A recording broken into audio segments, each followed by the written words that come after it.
Hi everybody and welcome back to my channel. It's Russell with Ink and Paper Blog. How are you doing today? I hope you are fantastic. I hope you have been having a great weekend. And as it wraps up, I hope you have gotten a ton of amazing reading in. As you can probably tell, we are in a different recording space today. We are currently reorganizing our office / my normal recording space. So the next few videos are going to be done here. And this is in front of my TBR shelves. Well, some of them. As you guys know, I said in a few videos ago actually now, that I have about 380 books on my TBR, and you are getting to see a small myriad of them behind me. There's more up there, there's more down there, more over there, but this is actually a great space and a different space, so that's kind of exciting, right? So I'm coming today to you to do a spotlight video on one of my favorite authors of all times, and that is Mr. John Williams. Now, John Williams is probably best known for writing Stoner, and we will talk a lot about Stoner in this video, as it is currently my favorite book of all time. However, he did write some amazing novels that I think that should be on all your radars if you haven't read them already. And also, they are reissuing his first novel, which he had sort of a troubled relationship with, from the New York Review of Books come February, which I've talked to you about in a couple of hauls that I've done here. But I wanted to make sure and sort of just put you in. Now, the great thing is, I believe the New York Review of Books has all of John Williams' books. So you can just go to one location and buy all 4 of these. I actually have 3 different publishers here, and I'll explain it to you why as I go through. But I wanted to focus and start with his first book, which I don't know a ton about because it has not been in print in a while. But this is Nothing But the Night. And again, the New York Review of Books is reissuing this in February, so you'll be able to get it. I don't know much about it, so I'm just going to read you what the back says regarding what the book is about. It says, Arthur Maxley is a young man at the edge of his emotional rope. Having dropped out of college, he's holed up in a big city hotel, living off an allowance from his family, feeling nothing but alone and doing nothing but drinking to forget. What's brought him to this point? Something is troubling him, something is haunting him, something he cannot bring himself either to face or to turn away from. And now his father has come to town. A hail fellow well-meet kind of guy. I don't even know what that really means. They've been estranged for years, and yet Arthur wants to meet, and so he does, reeling away from the encounter for a night of drinking and dancing and a final reckoning with the traumatizing past that readers will soon not forget. Now, I've read all other of his novels, and I absolutely love them, so I'm super excited to actually get to this book, and I'm really excited to say that I've read all of John Williams' work. So, again, this comes out February. Let me see if I can get an actual date for you. I don't remember exactly, but it will be out for you to read in a month. So, do it. That's all I can say. John Williams is phenomenal. The next book I'm going to tell you about is Stoner. This is not the New York Review of Books version of it. I actually lent this to my friend, and when I went over to their house the other day, I saw that he was actually reading it on his coffee table. So I was super excited to see that version. This is a collector's edition that I got at a Northshire bookstore in Vermont, I do believe. It is absolutely gorgeous. The end papers are gorgeous. It has one of those great cloth bookmarks in it. I don't need to show you that. You guys know what a cloth bookmark looks. Stoner is actually the tale of a man whose last name is Stoner. At the end of the 1800s, he leaves his farm to go to college in order to major in agriculture, to come back to run the family farm. While he is in university, he falls in love with literature, winds up abandoning agriculture and getting his PhD and teaching at that university in the English department. This is the story of his life. It is the story of his marriage, which is tumultuous, to say the least.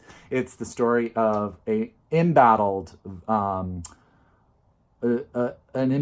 sort of disagreement between him and other faculty about a student who is trying to graduate with his dissertation. It is fascinating. It's one of those books, and I always say this, and these are my types of books. It doesn't have a lot of plot. This is really about a man's life, but it is some of the most beautiful writing I have ever read in my entire life. I gobbled this book up because to me, it was all I needed was to sit down and really just learn about this man, learn about the world he lived in.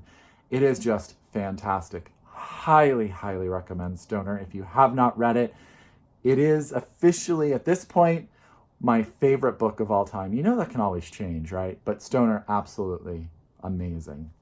The next book that I'm going to tell you about is a book. The thing about John Williams is that every book that he wrote was so stylistically and thematically different that you were never felt like you were reading the same author as far as sort of story or character, but you could always tell in the writing. And his second book is Butcher's Crossing. This is the New York Review of Times book, New York Book Review version. This is set in the 1870s. He clearly, I should probably hold it in the screen, right? And this is about a man who goes hunting for bison. This is some of the most amazing nature writing. This man gets snowed in. He gets sort of just, oh my God, it's like one of those things. It's like an adventure tale, but it's all captured inside a single man's mind. You will feel the cold. You will feel the sort of the visceralness of the killing of the buffalo. I will say, if you are not into sort of a book that's going to have some very descriptive parts about hunting in it, this may not be the book for you. But if you are, and you can put aside sort of that graphic nature, you will learn a ton. You will see America in a completely different way. You will love, love, love the writing. You will at times probably, and if you're I'm not from a snowy climate, but I can imagine that if you are from a snowy climate, that you will appreciate the poetic nature in which John Williams describes that atmosphere to you. I devoured this book. I actually heard about this book on the Literary Disco podcast years ago, and this was the first John Williams I read before I read Stoner, and arguably was up there as one of my favorite books until I read Stoner, and then I was just like, phew, goodness gracious. But Butcher's Crossing is just as equally as amazing and worth every minute. I would say if you're a fan of someone like Cormac McCarthy, if you like people who are nature writers, and I can't think of any off the top of my head, but just if you like sort of that starkness, this book will definitely be for you. So this is Butcher's Crossing by John Williams, and it is phenomenal.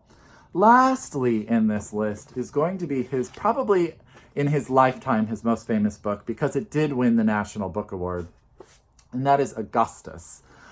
This is the story of Octavius Caesar, who comes to power after, obviously, Julius Caesar. And this is the story of sort of all of that. And what's fantastic about it is that it's actually told in letters and journals, and it's not sort of a general sort of narrative style. So he totally, again, goes and does something completely different than he did in Butcher's Crossing and Stoner. And he just really brings you into this historical world. Augustus it's everything that you would think about this Roman, I'm trying to think, I don't want to say tragedy because that's not absolutely right. But, Octavius became the ruler of the Roman Empire at 18, and there were a lot of powerful people around him trying to take control. And there is a lot of stuff about the women in his life. There's just a lot of stuff about war. Mark Antony is clearly in here. All of that stuff. It is so well done. That being said, it's well worth reading. It's my least favorite John Williams, but it's also so freaking amazing that I'm so glad I read it. So it's one of those things where when you're comparing three books by the man you think is one of your favorite writers of all time, he is definitely in my top three. This is the least favorite of the favorites. How is that? It's still a favorite. And I highly, highly recommend it. And especially if you like things told in an epistolary style, I think you will really enjoy this book. So there you go. There are 4 books by John Williams. See if I can get them all out there. And with this one, Nothing But the Night, coming out in February from National Book Review. And I hope you guys do pick up some John Williams. And tell me if you guys like these type of videos where I highlight an author, because I could do more. I could talk about some of my other favorite authors and talk about their catalog and what I've read. As always, if you are a return subscriber, thank you so much. I hope that you guys like this video. If you are new to my channel, I hope this is something that makes you want to stick around for a little bit more. So until next time, I wish you happy reading, and we'll talk to you soon. Bye!